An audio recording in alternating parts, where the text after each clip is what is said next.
Tony. Hey, what's up, everybody? This is Angeline from Divine Hustles, and today I'm here with my special guest, Mastering Hope Team. Yay! Let's go around the table and have them introduce themselves. So, first, I'm Audrey Casas, and I'm the president of Mastering Hope. I'm Adolf Lopez, also known as Mr. Lopez, part of Mastering Hope and a teacher here in Linwood. My name is Maggie Becerril. I am part of the dream team with Mastering Hope. And I'm Nestor Enciso, and I'm also part of Mastering Hope. And coffee. And coffee. yes!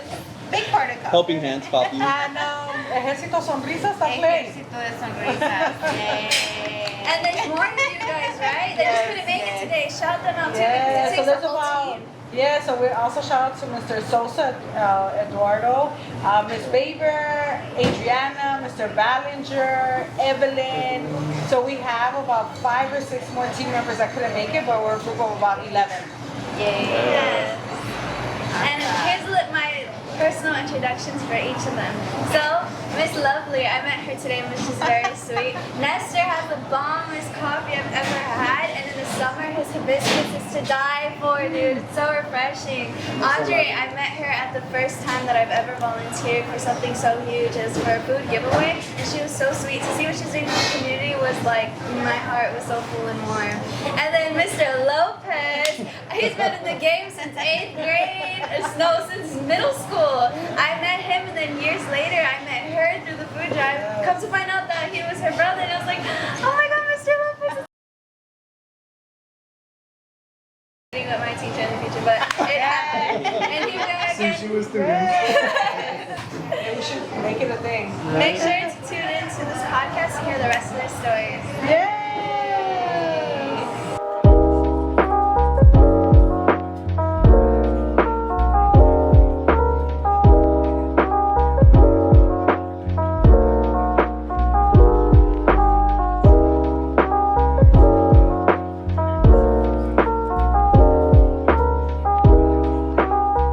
So now we just sat down, got our food, looks delicious as always. We're at the Maria's here to, like everybody said right now, to grub. So we're gonna start grubbing. I got the enchilada, she got the chilequiles, he got the mole, and she got the nopales.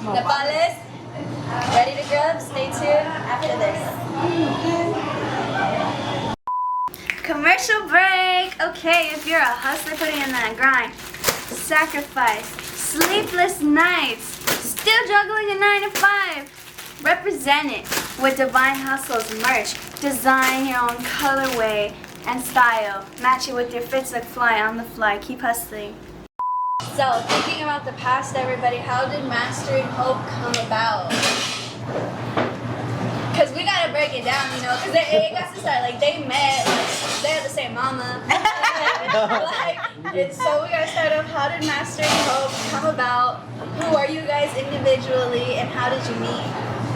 Well, you can start talking about how we're going to do the food for the families. Because people were looking at how we're eating. Okay, so when the pandemic started, originally everyone was like, oh, it's 2 weeks that we're going to get to stay home. So it was like fun for 2 weeks. Yeah. And then right at the end of the 2 weeks, when we realized this is going to be a lot longer than 2 weeks, it was a lot of figuring out, like, what do we do? Like, for us, like, what is the new normal? Because, like we were saying earlier, like, we're scared of everything. You know, it's going to the store, you're gonna die. Going to get gas, you're gonna die. That's crazy. You need to, like, I remember we were at the, like, as soon as we went into the house, someone was sprayed with Lysol, like it was like a thing. And something that we started doing, like, at home to kind of like stay sane, because we were home all the time. We started cooking a lot. Like, every person had a day where we cooked. And our family is mega competitive, so we kind of like would up it just a little bit against each other, just for fun. We're posting on social media, and it became like this thing just for fun, right? And then after about 3 weeks, the messages went from like those reactions to like, that looks so good, to our students commenting like, that looks really good. I've been eating cup of noodles for the past week. We don't have food. And we started getting those messages because we're both teachers. We started getting those messages, and it immediately turned into like, we need to do something. And with her, it was, with Audrey, it's never like, oh, what's a small step we're gonna do? She's like, no, we're gonna do it big, and that's where she can kind of take off from there. Yeah, so we have decided as a we literally, like any movement has begun at kitchen tables. You know, we have this theory like Che Guevara, Fidel Castro made the tables, you know, in Mexico, like so many things that we're sitting at my mom's table and we're talking about this, like, hey, we're getting these messages. I mean him with like in tears all the time. Like we had a discussion where like, should we keep posting our food? Because is it fair that we're putting short ribs and chicken breast when kids are eating cup of noodles and their parents lost their jobs? Like we had those discussions as family. Like, how should we move forward? And Aaron was like, then we could do a competition. Like they could raffle or something. We could raffle off a meal, drop it off. And then we're like, what's COVID? Nobody wants to eat a meal you made at your house. Like it was really sticky at that time. So we're trying to see what we can do in that interim. Kids were coming to the school at Pathway and saying, hey, like, we have no food. Like, we have no pantry. And they're like, can I have the peanut butter? Can I have this? And then, so Ballinger was another teacher that worked with us, myself, Leslie. We all got together and we're like, hey, let's put some money together, the whole staff, and we did 30 boxes for kids to come in and just grab boxes of food as they came in. And we started seeing them, about 20 students that said, both of their parents lost their jobs. They are undocumented. There is no stimulus. There is no unemployment. What do you do when there's no unemployment, no stimulus? Both of your parents are out of work. They literally don't know what they're going to eat tomorrow. And I couldn't sleep that night. I could not sleep. And I woke up in the morning and I said, God, you can't fill me with all this stress without giving me a solution. Stress without a solution is going to drive me mad. Like, I need help. Like, they need help. Like, help us to help. Like, what can we do? And then it just kind of like, it all kind of just snowballed. We decided to just put up on Instagram. Like, hey, if anybody wants to donate, we have these 20 families. We want to get $100 for them for, it was Easter. So there was not going to be any food given out by the schools. The schools were giving out food, but that during spring break, labor was not going to be giving out food. So we wanted to focus on that week. So we put it up, and then we didn't have a flyer. It was literally on our story. Like, hey, this is my Venmo, my Zelle, my Cash App. $10, $5, whatever you can do. We're trying to get $2,000. Somebody forwarded it to Patty Rodriguez, who was a native Linwoodian, also Kiss FM. Right away, she hit me up. She's like, hey, I want to donate 500. Actually, I'll donate 1,000. And can I post it on my story? So we did it with her first 1,000. We went, we dropped off gift cards, we took pictures. She loved it so much, she reposted on her story. We had about 13,000 within 2 days. Then in like another 4 days, we had 18,000. By the end of the month, we had 30,000, and we realized this is huge. Yes. I was getting about 400 phone calls at that time because my phone number was out there. We didn't know it was going to snowball. Maggie was the first person. She reached out to 93.9 Cali Night. I remember Yo Soy Bonitas. And they put us on the radio, and they put our Instagram, and then like it blew up from there, and then it just kept snowballing, and then people wanted to donate. Like we had $80,000 before we knew it. So my friend, Ms. Baber, the teacher, she hurried up and started a nonprofit. We did our first small distribution of only gift cards. Mind you, we thought we gotta move these as fast as possible. So we were like giving out 100 gift cards at once. We were giving out $10,000 at once, $15,000, just moving it. We had no idea. It was in 2 years, and then in the interim, we met somebody who did, food distribution and pastors. Pastor Rudy. He also got somebody to donate $10,000 for us within that first month. We had somebody else who said, hey, you can use my church. And then the superintendent was like, you can use the school. Like if it gets bigger, and it just we had about 35 food distributions. Each one kept getting bigger and bigger. Nestor gave free coffee to every single car that was there. Maggie and the whole team, we were all there. The kids, like every single time that we saw something else that could be improved, something else that could change. And that's the importance of having a team who has a vision, because everybody would say, hey, what about this? Or like, hey, what about this? All of us have our interests, bring it in, and it kept shaping what these distributions look like. They snowballed into something incredibly beautiful. I don't think any of us were expecting. Wow, it was 100% volunteer based. Yeah. That's insane. Like, Nobody got paid. No one got paid. But that's the beauty in it, the fact that everybody came together to support each other. Yes. That's something that we have to make the new norm. I love that. Next. Or were we gonna say? No, go ahead. No, I was just gonna say, like, just gotta throw my students out there always, but I remember in the beginning when the distributions were getting from like small scale to like medium, and like it went to huge really fast. It was something that we were like, how are we gonna get enough people to help? I remember we were just again putting it on social media, never mandatory, always optional. And it was the youth of Linwood that came out in huge numbers. Like, good job. no, like I was like, I think of the Alexia Martins, Hey, that's my girl. yeah, no, I think of Mariana, I think of like my students like Bridget, Maria, Celinda, like those students that guaranteed, I didn't have to ask, they were there. Like, oh, they were going to be there, you know. Like, I had a couple students like Alizé. I was like, all right, I'm there, just pick me up. And I was like, Let's go. I was like, it was by the community, for the community. That's so sick. So Yeah, we would just get a lot of messages, right? Yeah. Just people volunteering. What made you Stories. want to pursue and donate? Yeah. As a business that's starting out, what made you want to just donate 500, 1,000 cups of coffee and drink sometimes? Yeah, I mean, first off, you guys already know I love coffee, and I like volunteering as well. Yeah. So I began knowing about what you were doing just looking at your stories, and then I've always liked making coffee, and I've always liked doing community work even throughout high school actually. And when I found out what you were doing, that's when I contacted you, and I had a group of friends, just a few friends who wanted to give out some coffee. And then when I believe the first one that I did was in May, so it was your third distribution with 200 families. And like you said, you know, the power of social media. Once that was posted, everyone just wanted to help out as well, and I was just getting responses, more responses. And then eventually, you know, I was just keeping up to date with Audrey, just finding out when the next distribution was. And then from, I think my first time I helped, I had maybe like 4 people who helped out, and then that went from 4 to 8, and then eventually it just started accumulating over time.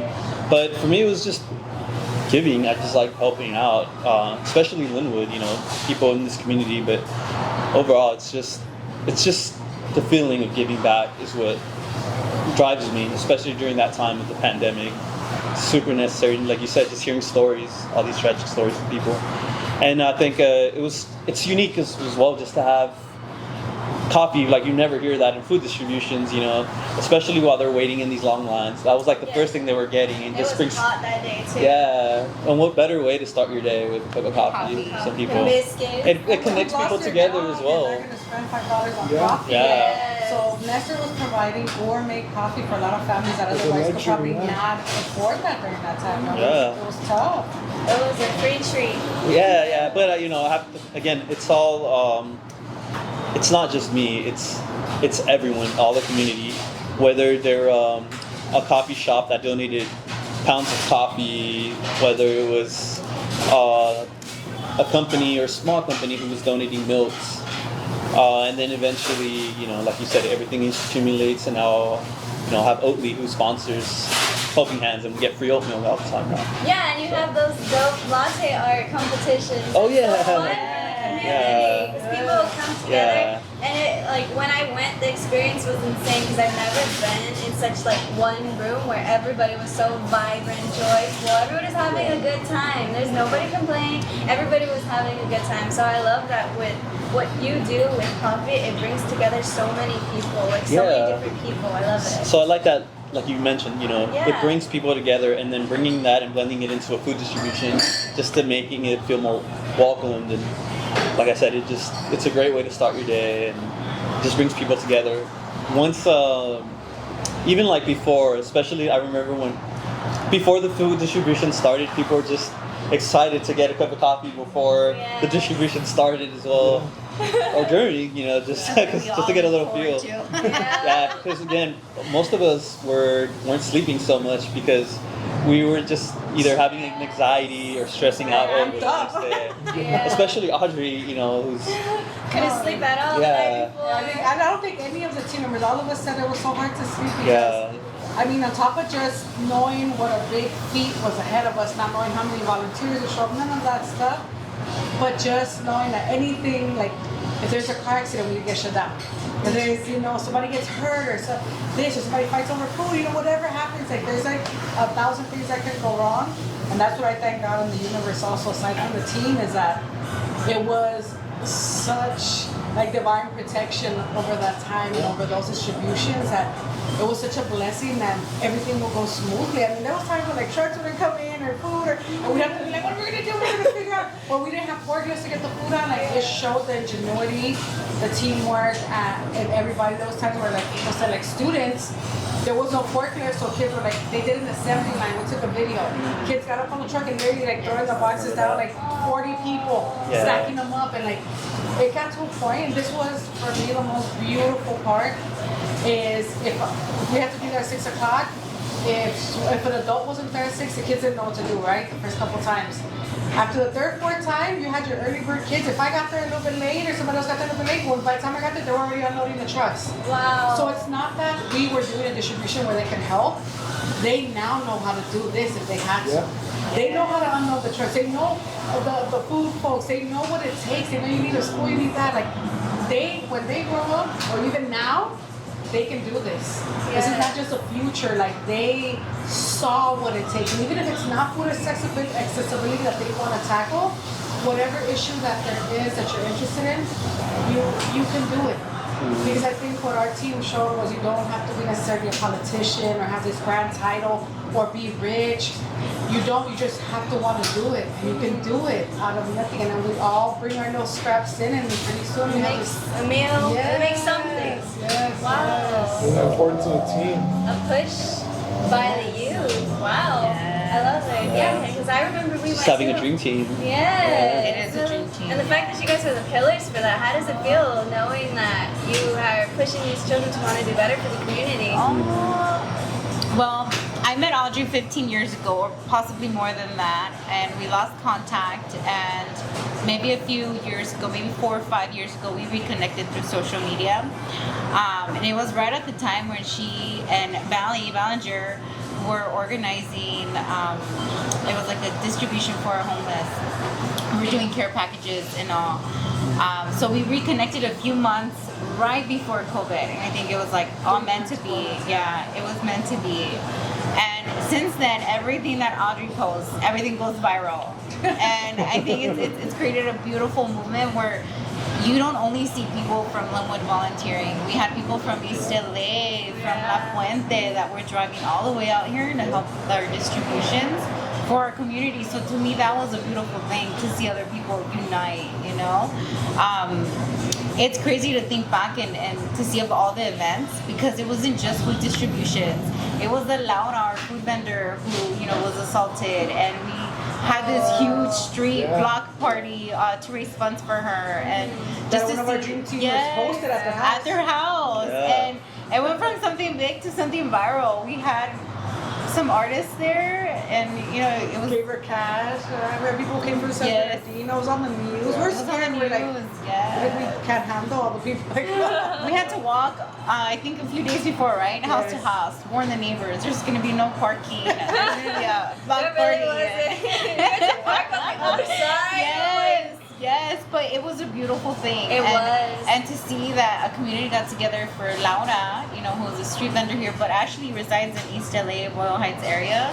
I still see her walk down those streets, and it's like a completely different thing for her. You know, she's not remembering the assault, the bad memories, and all that stuff. So it's definitely a beautiful thing to be part of a team that not just, you know, host these food distributions, but they're doing so much more for the community all the time. And for each other. And for each other, Yeah. Yes. Yes. Also, the time we helped out a homeless mother with our Yeah. children too. That was another big thing too. Yeah. learned from, like Master said, like it was a team that showed up, like to move her. You know, like my brother took his truck, the dream team Yes. showed up, like we all grabbed stuff, like it is so much more. Like you said, it's not just a food distribution. It's kind of whatever is needed. Yeah. And there's something that I mentioned, I think a lot of people during the COVID time, there was governors fighting over ventilators. And if you're watching the news and you're like, well, we don't have enough coffins, we don't have enough ventilators, like the government can't help, even our big government, right? Who's gonna be thinking about little Linwood? Who's gonna remember us? Like, are we even, like our hands even being able to be seen outside of the water when we're drowning? And that's when we're like, there is no Superman that's coming. Yes, you have school board members and you have city council members, but we also have 72,000 residents that can rise up and do something. And that's, I think, what this call to action was. Wherever you are, whatever you have, whoever you're around, get it together. Like put something together, whatever arena. It doesn't have to be food, it doesn't have to be poverty. Whatever arena you see is needed, whatever little part of your globe is coming untethered, grab your little needle. And in that little corner, get to work. And get your friends to work. Whatever it is, people want to help. But people say, nobody wants to help. No, you just haven't found how that person wants to help. Because some people may have never, ever volunteered at a food distribution, but they showed up for Laura because the street vendors was close to their heart. Or they didn't show up for those, but they showed up for the homeless outing because they saw 5 children on the street. Or this, or that, or different things. Like, I notice there's different people who get involved with the groups because it's like cars, not everybody likes the same one. That's exactly what volunteering is. It's not that you don't like to volunteer. Just want to find exactly what arena volunteering you're interested in. And as we keep putting things out there, people will realize like, hey, I like this, and maybe I can make a career, maybe I could do a nonprofit. It opens the world, especially to kids, to a whole different arena than what's usually traditionally pushed on them. I know. Speaking of traditions, I can't stand the stereotypes people announce about Linwood, claiming that it's hood, claiming that it's negative, claiming that it's nothing but trash. But that's not true. We literally had an entire discussion about how everybody comes together to support each other. So how do you guys feel on those boundaries of stereotypes? What do you have to say to people who claim Linwood to be associated with something bad and negative? I know there was a report that came out on the news about how Linwood was the hardest impacted community as far as COVID numbers. And while all those numbers might have been accurate, I think it was just everybody felt the same way. We're like, that's a very one-sided story. Like it painted Linwood in this very one, way. But like you said, I was like, the community got together when things are. I go, Linwood was doing stuff that other cities weren't doing. The community members were doing what other people weren't doing. And not just that, like our school district had weekly distributions, school distributions. The city even attempted doing some, we partnered with different people because they knew, like other senators were working with our community to service the surrounding communities because they knew of what Linwood was capable of doing. But I do think like people that know Linwood, we have a reputation now. Someone was talking to us, they're like, there's something very unique about Linwood. Like the sense of community is unlike any other city around. It really is. And the collaboration, I'd be amiss if I didn't give credit to the city council and the school district because we wouldn't be at a school. The superintendent and all the admin didn't okay it. We wouldn't be able to have lines and lines and shut down a street for Laura. The city council didn't support this. So having that support, being able to communicate with them like, hey, we're doing this. So this work is not just, hey, we're going to go do this and set up shop and that's it. You have to learn the politics. You have to make sure you know your local politicians, like, hey, we're doing this, let's do this. Well, how do you have any ideas? Have those meetings. It's more than just you, it's more than just your team. You have to make sure that you do them. And Linwood is very lucky. The school board, city council, the dream team, and the community were all in sync to show love. Like we weren't necessarily helping or saving. We provided a week's worth of groceries or maybe a week worth of gift card. But what it was that we got up and we showed love, and at that moment, we weren't overcome with fear because what paralyzes us in life is fear. And COVID very easily paralyzed a lot of people to cross depression. And we said, no, we have to move forward. As terrifying as this is, but you know what? I am terrified of getting COVID, but I'm more terrified about a family starving. So we're gonna hustle. As we did, and I think a lot of people are going to get families from like Koreatown. We have Caucasians in the line. We had Asians. We had we saw people, and I would tell them like, hey, are you from around here? No, I came from over here. My friend reposted, and I was like, when you would hear that, there was not one single time that we would not reconvene after, and we were all just so emotional. There was one time, I remember, I think it was the 1 year anniversary, where all the students were playing, everybody just started playing water gun, I just saw kids start doing jumping jacks and running, and I was like, there was so much energy, there was so much emotion and passion that like literally people didn't know what to do. Like our volunteers getting ready for it, started jumping, and you just looked around, and I was like, my goodness, like this is love, like this is, like you can see the love, you can see the passion, you can see the energy, and for a split moment, while we're working and while the kids are coming through there and the families, you forget, you know, what time we're living in, and you just enjoy what's going on. Because I also think like the teamwork, like with Nestor, with Audrey being very specific about entertainment, and Maggie reaching out to her connects, with the media is like, for us, like me and Audrey, we grew up in a situation where we fell in hard times and we were going to food distributions, and it was something that we were ashamed of. I remember one time we were in a line getting bread, and people drove by and threw change at us, and it was just one of those like moments that really sticks out with you, and it's like, okay, we never want people that are coming to this to feel any way other than enjoy the moment that they're in. Having that coffee to start it off, and getting jugglers like she did to go through the line and have fun, making sure that toys for the kids is a priority. You know, people don't see the hard work that came on the other end of it. And my sister and her team had their cars filled with toys, filled with items. Like those are community cars. But making sure that those kids have that opportunity where they can enjoy themselves. And that sprang about. Every tragedy or problem is this is where you figure out like, my solutions base, I remember our security, we had our chief of security, who was a security guard, Salsa. It was our very, I think it was like our third, I think it was a main distribution. We had little, we had cell phones, we didn't have radios yet. He actually bought the walkie-talkie for us. we moved up, but at first it was just cell phone. He goes, hey, I have a little kid crying. There's no AC in the car. Like, I need you guys to move that line. So we started screaming, move the line. No time for chit chat, move, it's too hot. Like it was 90 something degrees. Yeah. We started moving the line, but then I went home and I was like, no, what else can we do? Like, can't provide AC in their car. And I was on Alameda going towards downtown LA, and then there was a juggler in front of me, and I was like, what can I do? Like, I seen the juggler, and I was like, come here, would you want to come and perform? Like, if I paid you your day to keep the kids alone, like entertained. Then after that, we had Evelyn, who was in the roller derby station. Like, I had to bring some of the girls, so we had roller derby. Yeah. We had a DJ. Payaso, yeah, we had a DJ. We have Payasito Cookies from Plaza Mexico, because Plaza Mexico shut down, so he went and he entertained the kids. We had waters, we were giving out toys. Oh yeah, my brother did burgers. Yes. So and we wanted to make sure that the kids that showed up, we wanted to confuse them.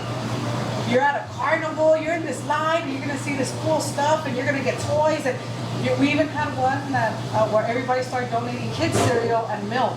So then we saw a kid in the car, they got kids cereal and milk. They were so excited, and I was like, I don't want them to know they're here because they're poor, or their family lost their job, or because it's a horrible time in society and the government. We want to confuse the kids. They think it's a carnival. It's something like, we don't know what's going on. I got toys. I'm really happy, and I don't mind being in the line for 2 hours because I'm going to get a toy, and I'm going to see really cool stuff. And I think that aspect of it, not just doing stuff here. It's like, here, man, like, I love you. Like, these kids are going to remember that. Just like we remembered being embarrassed, to have to hold that box and being in line and like, oh, we're here because the kids, I don't think they knew, unless the parents really had told them. But I think that's what made our team so beautiful, is that everybody was on the same page, that we wanted it to be a boatload of fun. We wanted to have so much fun doing this. I didn't put on my waterproof mascara today. I know. Well, I loved to hear everything you guys had to say. It was absolutely, like, we've said beautiful so many times, but it truly was. So now we have to wrap it up. 4 minutes left on the clock. Let's make it count, okay? These messages, we can split it up. The messages to you, because you are the teachers, and then messages to hustlers, okay? So on this side, messages to the youth. Go for it. Like she's talking. For me, the most amazing thing to see was that most of the time we tell people when you grow up, or what do you want to do when you grow up? Don't wait till you grow up. It's right now. We can all, I don't care how old you are, how young you are, what you think you don't have, what you do have, you can make such a huge difference and impact that you are needed. Just start really thinking about that, attracting those, situations. Align yourself with people who have that loving spirit and giving spirit. You can do so much more than you think so. And if there's any narrative that needs to change, it's the when I grow up stuff. It's the now. It's the now. I know for me, a lot of times you're gonna hear teachers say this is the worst generation ever, and like as a teacher, I literally hear teachers say they get worse and worse. I was like, you proved it, and thank you because you did prove it. You were the ones willing to do the hard work. Yes. Those teachers weren't there. You were. Facts. So thank you Facts. for stepping up. And yeah, like I do believe in the go before you know. You guys saw the risk, you did it, and you helped the whole community because of it. So thank you. Good job, guys. Message to the hustlers now. Yeah, everyone, I feel like people think nowadays that the younger folks are, I feel like they're just more into themselves right now because of COVID. They're very shelled up, but everyone's creative, and just know that the community and they have a lot of support from teachers. They can talk to anyone, and just to be yourself. And that's all I have. I don't know. What I want to say is a huge thanks to everyone that was part of the distributions, family members, community members, everyone who, despite the fear of COVID or catching COVID or dying from COVID, you guys were there, you guys supported, you guys created smiles, and you guys helped create a change during the most difficult times. So we are grateful for you all. Yeah. Well, you heard it here, folks. Be kind. Oh yeah, round of applause for everybody and what they do. Get us up on Instagram. Speaking of Instagram, share your ads and socials where they can find you. At the Audrey Machine and Mastering Hope. Yes. Das Fido. Oh. Nestor, one. And Helping Hands. People need to Helping know where Hands to get Coffee. coffee. Helping Hands Coffee. I am Maggie _ and Ejército de Sonrisas. That's another one. All right. Wrap it up Gracias. here.